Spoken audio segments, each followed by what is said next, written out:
So what did shut down the nuclear missiles at Malmstrom Air Base? And why?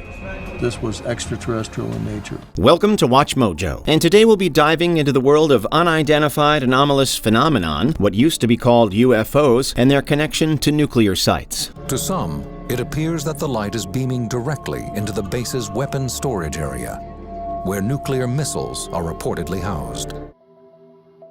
In recent years, many believe that UFOs, now referred to as UAP or Unidentified Anomalous Phenomenon, have gone from conspiracy theory to confirmed fact. Exactly what they are, however, is yet to be determined. Since the release of the UAP videos in 2017, including the famous The Tic Tac video, the US government has admitted their existence and has even declassified many documents relating to UAP. Many members of the U.S. military have since come forward to share their experiences witnessing these phenomena.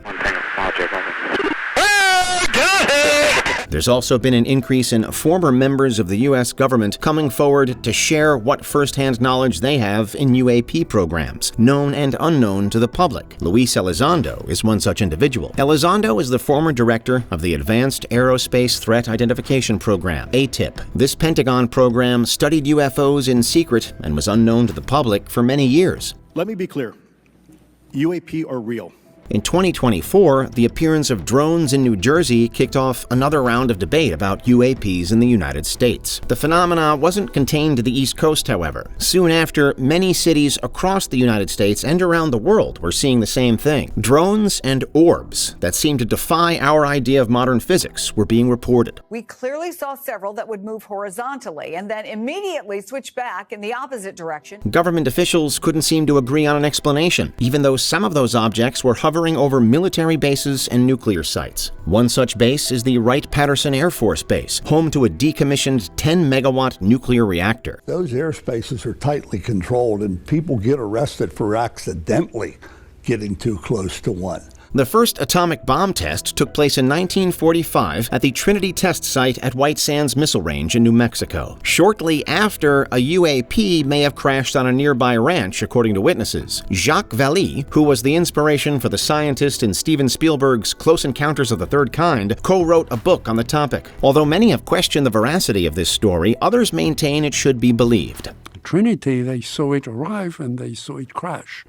And they were there for 10 days afterwards. A link between UFOs and nuclear capability has certainly been seen in popular culture. The Day the Earth Stood Still is an early example. Their function is to patrol the planets in spaceships like this one and preserve the peace. Tom DeLonge, one-third of the popular band Blink-182, later wrote a novel loosely based on the incident, in hopes of highlighting the important connection between UAP and our nuclear sites. DeLonge has also been working with members of the U.S. government and military to compile similar experiences. You can always look back, and UFOs were always very actively showing up where our nuclear weapons were, anything to do with nuclear weapons, nuclear tests, and things of that nature. Ufologist Robert Hastings spent decades interviewing members of the U.S. military who had similar experiences. Hastings compiled these interviews into a book titled UFOs and Nukes: Extraordinary Encounters at Nuclear Weapons Sites. During this time, Hastings interviewed over 160 members of the military and documented their experiences. Many of those interviewed were part of the Personnel Reliability Program, lending credence to their testimony. I have a few contacts,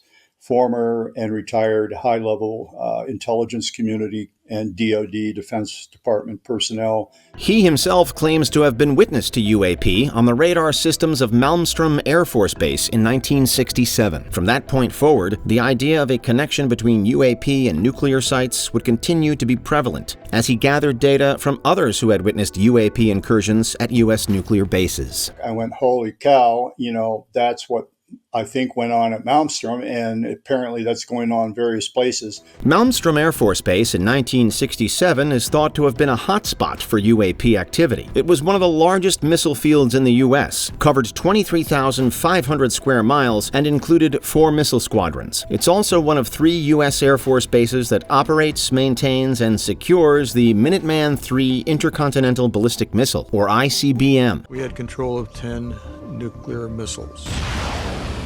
The Minuteman I. Captain Robert Salas is another military member who has come forward over the years since his experience in 1967 at Malmstrom Air Force Base. His guards called him up on March 24th as he had been stationed underground, stating that they were seeing an object above the base moving in ways that couldn't be explained. He's screaming into the phone. He's yelling, "Sir, I'm looking at the front gate. I see this glowing red object." Captain Salas told them to ensure the safety of the weapons before immediately calling his commander to explain the situation. Salas wakes his commander and tells him the guard's report of a UFO above the base. With hundreds of military members sharing similar UAP experiences at nuclear facilities, some government representatives came forward wanting more transparency on the matter, such as Senator Harry Reid. It's good that we're looking at it, and I hope we do look at it more, and I wish government would get more involved rather than less involved. He unfortunately passed away in 2021 before he could witness the issue being resolved, but not before he made his position known. Something that the military and State Department should be interested in. It's not just military nuclear bases either. UAPs have been sighted during some of the world's most devastating nuclear power plant explosions as well. In 1986, there were several reports of UAPs spotted around Chernobyl shortly before and after the explosion. In 2011, a nuclear accident took place at the Fukushima Daiichi nuclear plant in Japan. Shortly after the explosion, a monk claimed that, quote, UFOs came after the explosion. There were UFO sightings reported in some significant numbers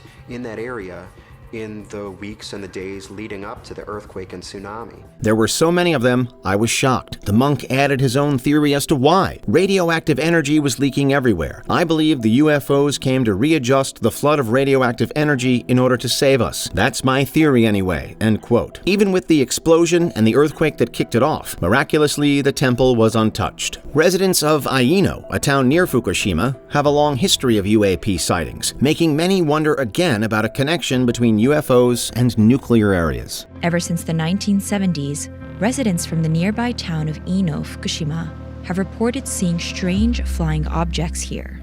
Many others, including investigative journalist George Knapp, have also extolled this connection. Another strange connection between UAP and nuclear capabilities is the fact that some first-hand witnesses to these objects have obtained radiation injuries. One particular instance was the Rendlesham Forest incident in the UK on Boxing Day 1980. U.S. servicemen documented a UAP sighting just outside the Royal Air Force Station based in Woodbridge.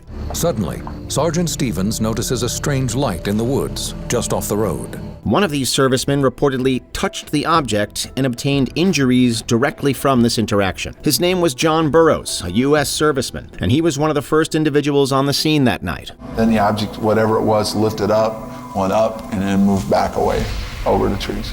It was a long journey for Burroughs and everyone else wanting transparency around this incident. He took our statements, kind of looked at them, said it was really a wild thing, and there's really no explanation for what's going on. There was even a citizen hearing in Washington, D.C. in 2013, with witnesses and footage in an effort to bring light to the matter. However, it wasn't until a declassified report was entered as evidence that Burroughs secured a settlement after attempting for years to prove he had obtained injuries from his encounters with a UAP during active duty. Adrenaline quickly takes over, and Burroughs breaks into a run. As I was getting close to whatever it was, all of a sudden it was gone.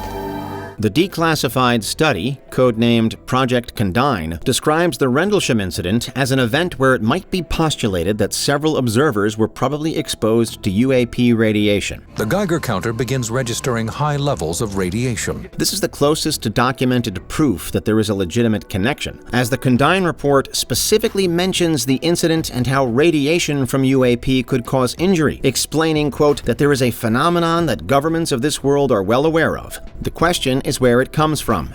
Those who say they witnessed the UFOs believe the military was more interested in damage control than in finding the truth. Before we continue, be sure to subscribe to our channel and ring the bell to get notified about our latest videos. You have the option to be notified for occasional videos or all of them. If you're on your phone, make sure you go into Settings and switch on your notifications.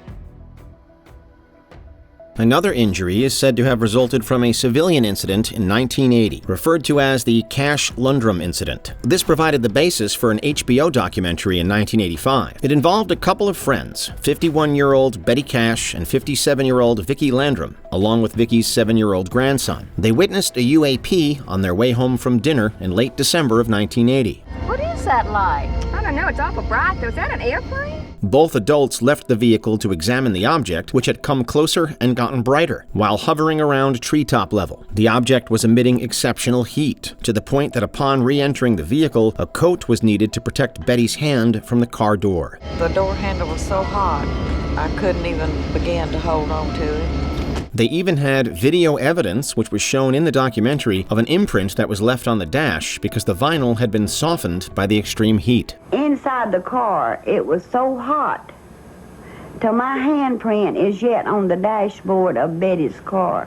To mark the end of their approximately 20-minute experience, the adults confirmed 23 helicopters came to surround the object, some of which seemed to be military, possibly even U.S. Air Force, shortly after they drove home. I knew it had to belong to the Army. After their encounter, they all experienced similar symptoms, including GI issues, weakness, and burning sensations, though Betty's eventually became far worse than the others.